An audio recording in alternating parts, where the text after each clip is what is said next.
Arestado ng Pasay City Police Station ang dalawang lalaki sa isang bypass operation na isinagawa 1:30 ng madaling araw nitong Nobyembre 14 taong kasalukuyan sa Emilia Street Corner, Buendia, Barangay 46, Pasay City.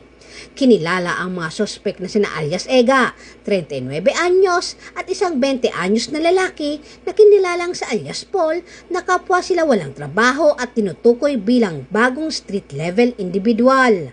Nasamsam mula sa kanila ang 6 na sachet ng hinihinalang shabu na may bigat na 4.3 gramo at tinatayang halaga na 29,000 pesos. Isang 500 peso bill na ginamit bilang bypass money at isang Oppo cellphone.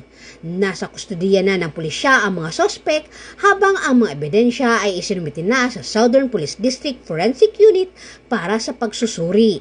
Inihahanda na ang kaso laban sa kanila para sa paglabag sa Section 513 ng Article 2 ng Republic Act 9165 o mas kilala bilang Comprehensive Dangerous Drug Act of 2002.